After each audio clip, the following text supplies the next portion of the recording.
me. That's all right, darling. There's nothing to worry about. I can't do it, Mark. I can't. You've got to, Virginia. Honey, pull yourself together. There's someone coming. How do you do, folks? You Mark Phillips? Yeah, and this is Mrs. Coffey. I'm Lieutenant Rankin of Homicide. Please step this way, please. Here, this is it. There's only place for this copy, but it has to be done.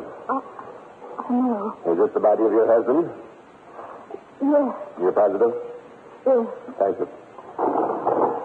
It's all right, dear. We can go now. One moment, please. There's something you'll have to know about your husband, Mrs. Coffey. He was not drowned.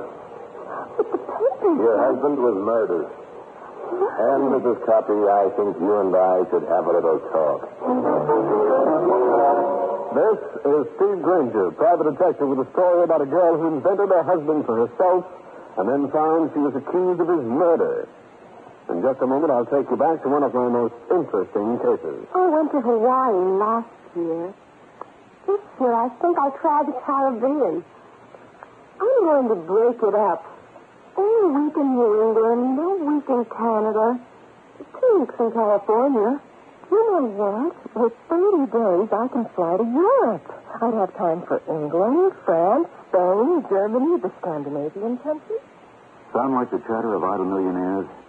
No, they're hard-working girls, members of America's most important jet set, the United States Air Force. The 30-day paid vacations they get each year let them visit the exciting places they've always dreamed about.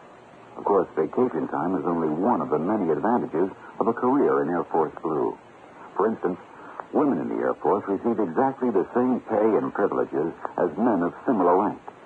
Find out about opportunities for high school and college graduates. See your Air Force recruiter.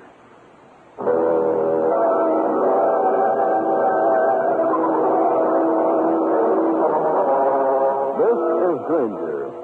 It isn't often that a private eye sees much of the better side of human nature, like love, warmth, and affection. But I saw it all right in the young couple who faced me across my office desk. Mark Phillips was a tall, well-tanned, good-looking young guy. The girl, Virginia Morse, was much on the beautiful side. Her hand rested in his. He was doing his best to look protective and confident as he told me, "Mr. Granger, we need your help. We want you to clear us of a murder charge." "Well, if you're innocent, you've got yourself a boy." We are innocent, Mr. Granger, I swear. Well, suppose you take it from the beginning, huh? Well, first of all, I better explain that Virginia and I are in love. We want to get married. Perfectly natural springtime attitude. Yeah, but the trouble is that my father died recently, and I'm the only child. When I mentioned marriage to my mother, she went into quite a tantrum. Never had the idea that any girl I wanted to marry would only be marrying me for my money. That is, money which I'll inherit. From Mother. Right. So Virginia and I put our heads together and worked out a plan. It seemed quite a good one at the time. You see, my mother wanted to engage a secretary. She asked me to make the arrangements, so I thought it was a perfect opportunity to get Mother to know Virginia. By having her take the job? Yeah. The only thing was that Mark's mother insisted on a married woman, and I didn't have a husband. So we invented a husband for her. Your middle name must be Edison. How did it work? Splendidly. Mother liked Virginia immediately. She even made remarks like it was too bad I couldn't find a girl like her to marry. Mm-hmm. Only Virginia had a husband. Yeah. We had to do something about the mythical husband, and it looked like a chance fell right into our laps. We decided to kill her husband. What? You invented a husband and then you decide to kill him? Oh, I know it sounds crazy, but it looked so simple. There was an item in the paper about the body of an unidentified man being pulled out of the East River. They thought he'd been drowned. So Mark worked it out that we should go down to the morgue and identify this man as my husband. It's getting crazier by the minute. But when we get down there, Lieutenant Rankin took us to see the body, and then told us the man hadn't been drowned. He'd been murdered. Died of bullet wounds. And they thought that we... I get the idea. Instead of being number 1 and 2 in the wedding parade, you found yourselves number 1 and 2 on the suspect list. Yes. They released us on our own recognizance, and we came straight to you. You've got to clear us, Granger. I don't care what it costs. Yeah. Well, I guess this is one time where my middle name is Cupid. And I'd like you to try and keep it out of the newspapers and keep my mother from finding out. You kids don't believe in making my job easy, do you? Okay, it just so happens I know Lieutenant Rankin pretty well. I'll go down to Homicide and talk to him.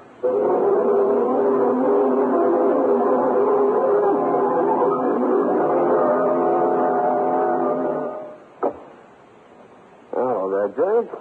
How's the tail of the evildoer this fine day? Wipe the milk off your chap's gumshoe. How's the canary feathers?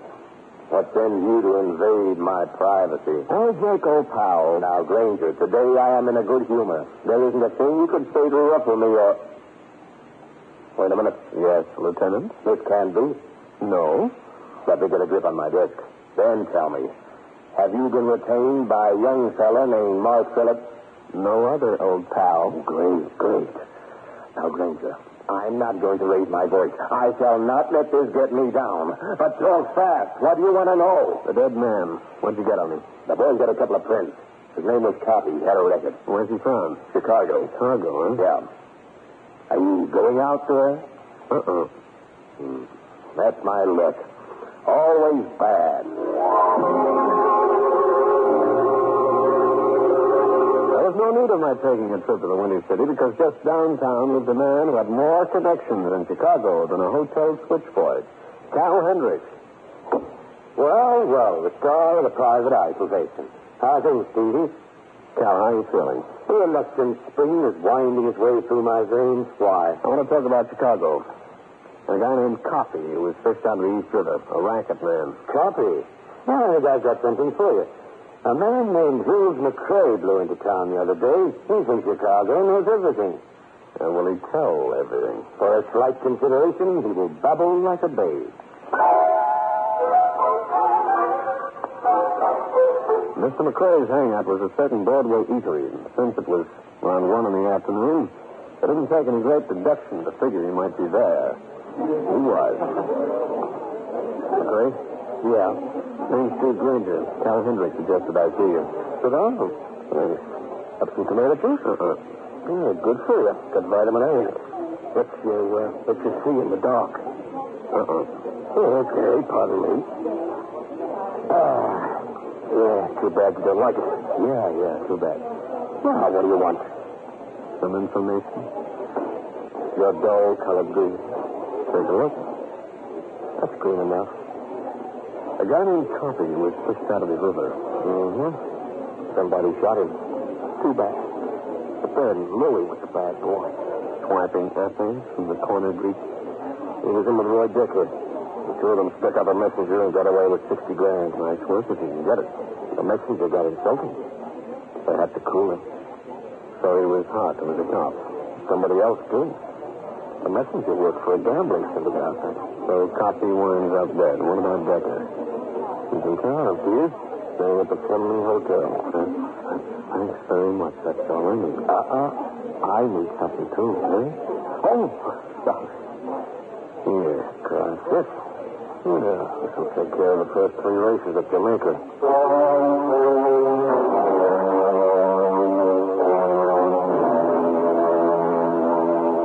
This was the Fleming Hotel on the Midtown side street. It was just like 1,000 other flea bags. The clerk gave me Decker's room number and asked me if I'd like to be announced. I declined the pleasure.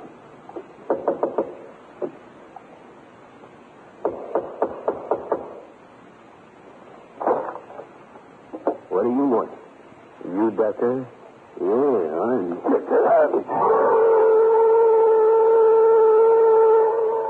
When I opened my good eye, I was reclining on the floor of Decker's room.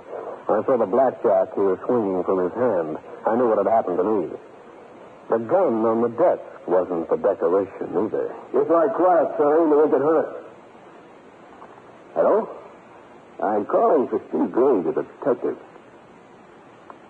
Yeah, he wants to see you right away. No, he's going to pick you up. Look on the corner of 64th and 5th Avenue. South corner. In 10 minutes. Nice of you to write down your client's name, Granger. That was Virginia Moore? I got to have a little chat with her. She claims to be Lou Coppy's wife. You must know what happened to something Coppy heisted from me. Will it be $60,000? It could be. Thanks for coming around, Gumshoe. You saved me a lot of work. Oh, don't mention it. Or the Marshal wasn't married to Copy. I know that, too. I met his real wife was shy. Get up. I like it down here. Okay, I won't argue with you, Granger. I must have cursed. I'll continue with this interesting story in a minute. Dear in Paris. The Grand Canyon National Park was created by the U.S. Congress in 1919. Sightseeing in Arizona.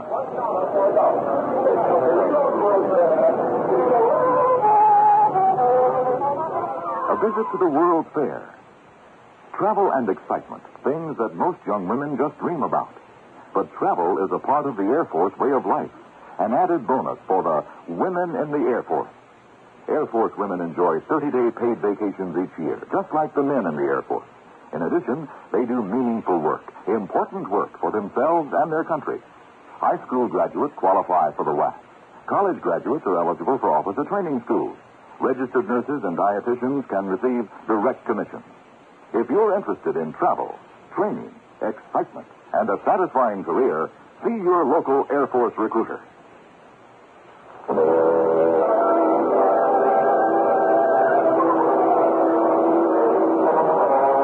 was lying on the floor, but that didn't stop a guy like Decker, who'd never heard of the idea that you don't hit a man when he's down. He batted me around the ears with a blackjack again, and I went to sleep. When I came to, it was dark. When I tried to get up, I found out why. He'd locked me in his hotel room closet. I was trying to figure out how to get out when I heard... Granger, you in there? Yeah. Yeah, who's that? Never mind. Wait a minute.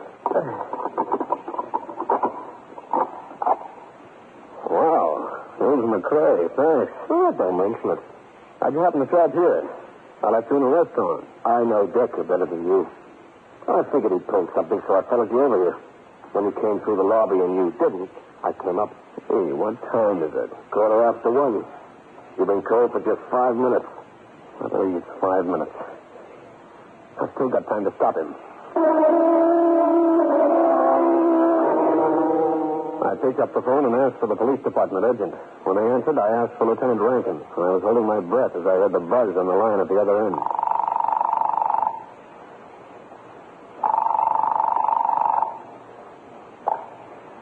Rankin speaking. This is Granger. Do me a favor right away, will you, Jake? What? Get on the radio. Call a car near 61st and 5th Avenue. Virginia Morse will be waiting to be picked up by a guy named Decker. Grab them both, huh? Stop worrying about Virginia Morse.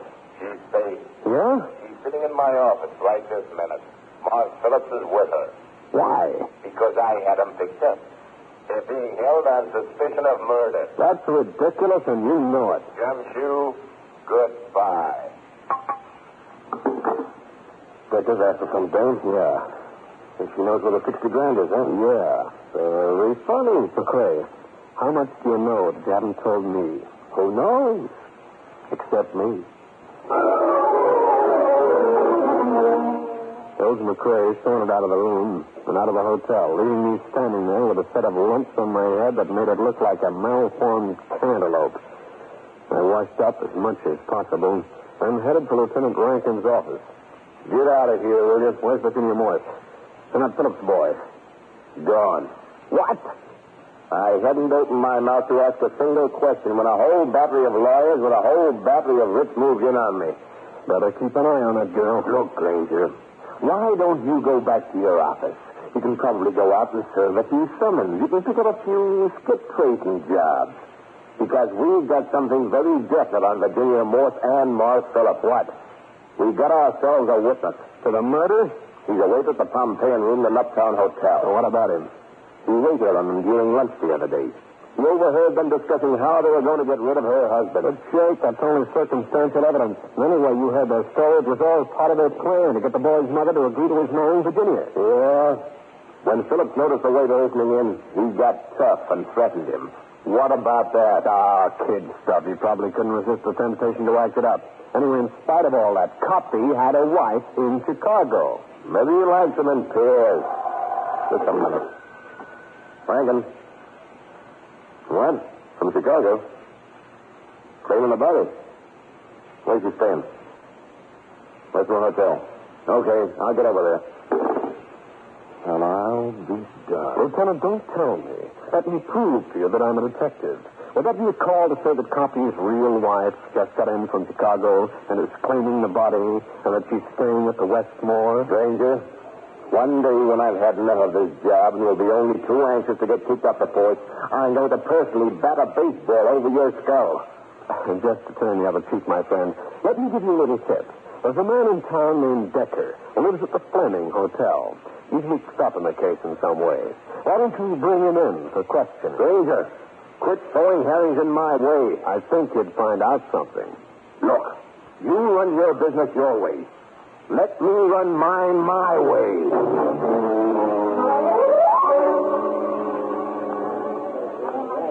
This was the lobby of the Fleming Hotel again. As I walked through, I looked around carefully. Sitting in an understuffed leather chair was a man I'd never seen before. A man who seemed very interested in what I was doing.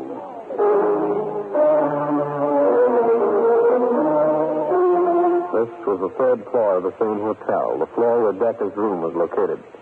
Also, this was the time I took no chances. My gun was in operating position. The usually careful Decker had left the door unlocked this time. I moved towards the closet, wondering if he had someone else incarcerated. When I stumbled, and what I stumbled over was Mr. Roy Decker, a very dead Mr. Decker. Roy Decker was lying on his back, sightless eyes glazed towards the ceiling. In spite of the fact that he was no great loss to the world, I wasn't happy. Because every time I stumble over a step, it usually means I'm stuck with more strife. In just a moment, I'll bring you the climax of the case. Do solemnly swear that I will bear true faith and allegiance to the United States of America, that I will serve them honestly and faithfully. The oath of enlistment, joining the United States Air Force. With the amazing technological achievements being made today, the Air Force requires personnel of the highest caliber. Bright and ambitious young men and women from all walks of life, from all parts of the country. If you're in high school now, it's not too soon to think about the future, your own and your country's. And one way to face it with confidence is by joining the U.S. Air Force, America's aerospace team. Careers are offered in such challenging fields as electronics, mechanics, administration, and many other areas. Or if you're going on to college, consider earning an officer's commission through Air Force ROTC. For complete information, see your Air Force recruiter.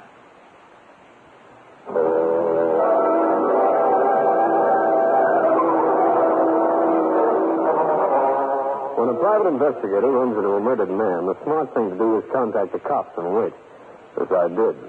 Not just because I believe in helping the law, but also because I believe in keeping my license. It didn't take long for Lieutenant Jake Rankin to show up. No wounds, beaten around the head. Yeah.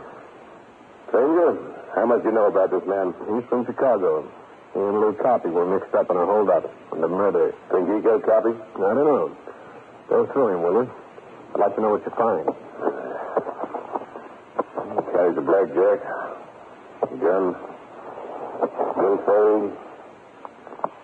Got a few hundred here. You know, a driver's license. Lives on Upper Clark Street. Got in New York 3 days ago. Yes. Cancel plane ticket. The turn part hasn't been used. This makes it begin to look like the Phillips boy told the truth. I'm not so sure. Be sure you have those labmen dust this place, Jake. You might come up with something. Ranger, I told you once. I know how to handle my department. I nodded goodbye to the police officer and left the Fleming Hotel, walked up Broadway towards the Westmore Hotel. At the desk, I was told Mrs. Copy occupied room 917. As I turned, I noticed something. The same man who'd eyed me in the lobby of the Fleming was repeating his performance here. I decided this was not the best time to call on Mrs. Copy.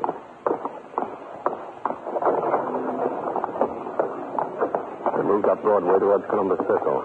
The man close behind me. Suddenly, I stopped, looked in the window. I admired a new convertible. He had passed me. soon as he did, I moved inside the building.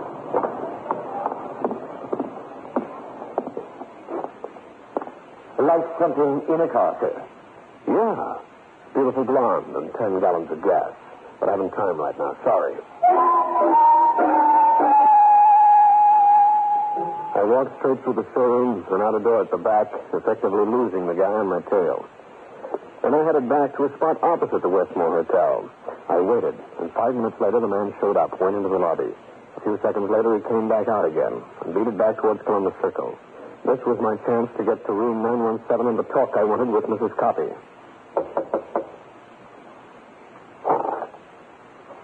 What do you want? You, Mrs. Copy, Lou Copy's widow? Who are you? What do you want? Inside. Hey, who are you punching? No man named Decker. Why? He was your dead husband's pal. So what? He's up in his room at the Fleming Hotel. Somebody worked him over with a blackjack.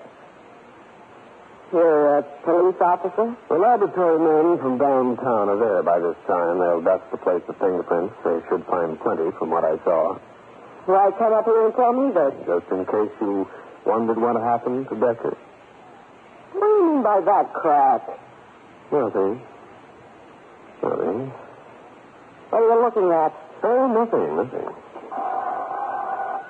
Pardon me. Why not? Yeah?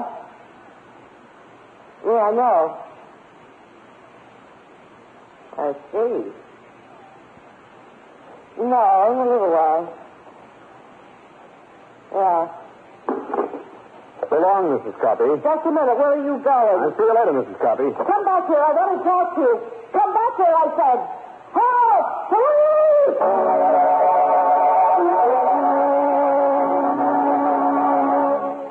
I beat it down the hotel lobby while curious guests stuck their heads out of various doors and gave me frightened double O's. Finally, I made it to the telephone. Luckily, my man was in his office. Reagan speaking. Jake, this is Granger. I got something for you. Now what? Come up to the Westmore Hotel. You been bothering Mrs. Copy? Listen, will you? I'm going to get a room. Ask for the number. And get here as fast as those pudgy legs of yours will take you.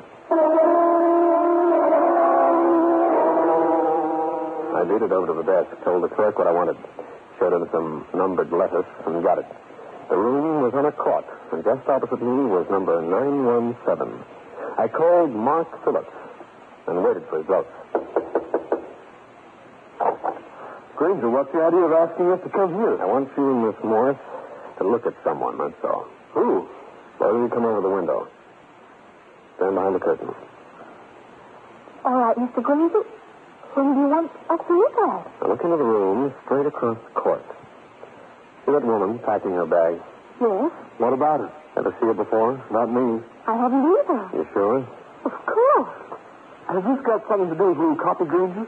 Both of you go down to the lobby and wait for me.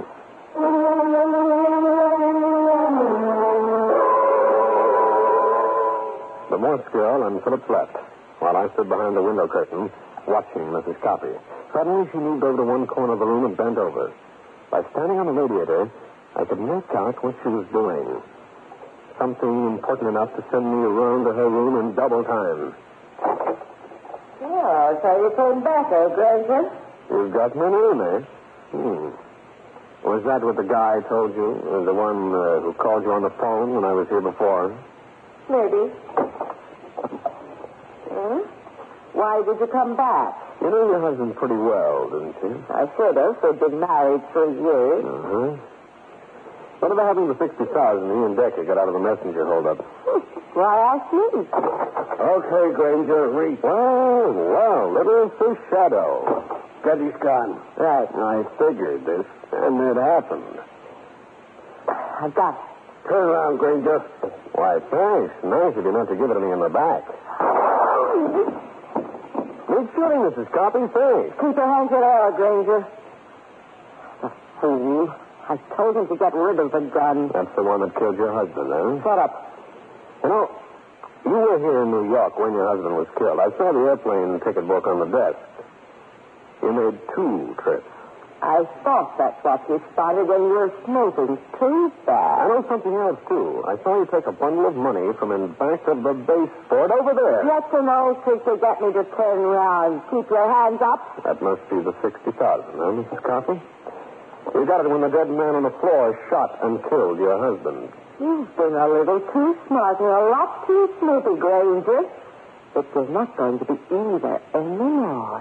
I've always had a theory that no dame can shoot straight. Well, there's one thing who's going to demolish your theory, and you with it. Hey, Granger, I thought... Stop, Rankin!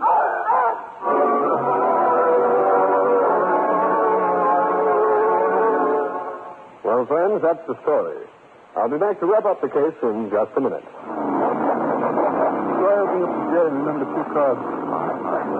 Here it is. Thank you, sir, and you. Good enough, I think. I think maybe go over the timing a little bit on that. Seems to lag a little bit. Fooling around with an engine at the corner garage is fun, and you can learn something from it. But if you like to work with engines, why not make it really pay off?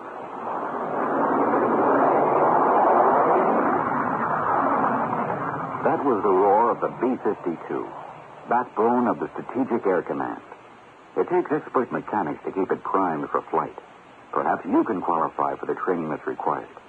In the U.S. Air Force, you'll build a career for yourself in a vital aerospace specialty. So why not find out where you fit in? Your local Air Force recruiter can arrange for you to take the Airman Qualifying Examination that will measure your aptitude in key career areas. If you're going on to college, look into the Air Force ROTC program.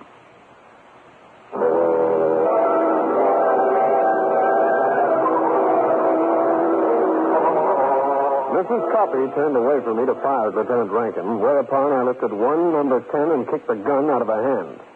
He went down to the lockup while Virginia Morse and Mark Phillips were freed of any charges. Even my Southwest pal, the lieutenant, was elated. Well, it's just as you called it, Granger. Coffey walked out on both Decker and Mrs. Coffey. He found out where he was the same time Decker did. He found out before. He got that mug to shoot him and keep the dough while she flew back to Chicago to establish an alibi if she needed one. The only thing she hasn't told us is why she killed her partner. The mug?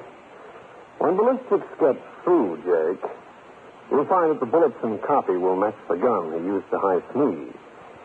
And Mrs. Coffey had to get rid of him. Maybe. She was going to use the old dodge. If the mug was dead, she'd shoot me and make like an innocent bystander. Oh, I'd never believe a story like that. Well, thanks for something. Yes, and the two kids. Virginia Morse, Mark Phillips. Oh, yeah. They must have squared things with his mother. Here, look at this. Right. Mrs. Emmeline Phillips announces the marriage of... Request your presence formal. Formal? You gonna wear a monkey suit? Obviously, dear boy. Oh, aren't you afraid of being mistaken for the waiter? After all, you don't look your best when formally dressed. Quite the reverse, Lieutenant.